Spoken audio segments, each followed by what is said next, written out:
Ini ang Warde Beach Resort didi sa Monreal. Ang Warde Beach Resort ay isad na dinadayo para sa pangarigo san isad na pamilya, magkatrato, o magbabarkada. May ugwa maninisan mga cottages na pwede tambayan san mga nagakarigos. Ugwa maninisan kwarto sa mga gusto na magpalipes san gabi. Ang Warde Beach Resort ay makikita mismo sa Centro San Monreal. Isad sa kaayuhan San Warde Beach Resort. Ang iya lokasyon kay halapit didi maghanap san lancha para sa island hopping pakadto sa mga tourist spots na nasasakupan san munisipyo San Monreal o bisan an intero Isla Santicao. Kag syempre dili ko na pinalampas ang tsansa na makapag island hopping sa pira lang na tourist spot San Monreal. Bisan isad lang ako dili na ako na duha-duha. Oo gali dili man gayud maywat maghanap san masakiyan na lancha ang mga turista o dayo na dumiretso sa Monreal kay may mga naga dulong man na mga lancha. Kay mismo may lancha na accredited sa tourism ninda. Ako naman.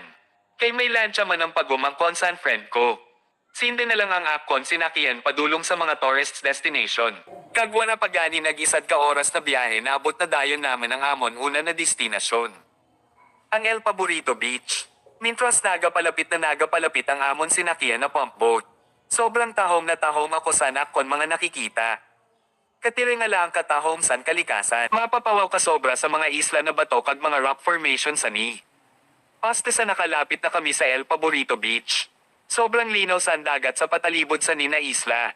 Sa kalapit san isla san El Paborito Beach. Makikita ang sitio mababoy na sakop san Barangay Guinhadap. Isad man na isla na may gamay na populasyon. Makikita na may ugwa naman san eskwelahan sa isla san mababoy. Nakaka-excite gayod ang makita ini na klase san kalikasan. Talaga hinurma mismo na ayon sa plano san Diyos, kaya isad ini na regalo na dapat alagaan san kada isad. Makikita mo sa niyang katahom san dagat na sobra ang linaw.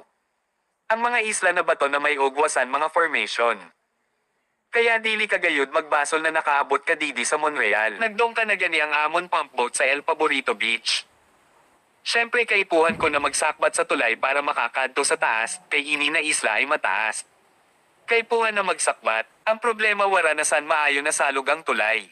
Makikita na hinanapan na lang san pagi na maagihan ini. Makikita ang hinimo na salog na kawayan. Kaya sobra gayod ang akon paghimat. Pero kung mahulog ako tubig man ang tutupaan. Joke lang. Pero didi palang halata na pinabayaan ini na El Paborito Beach.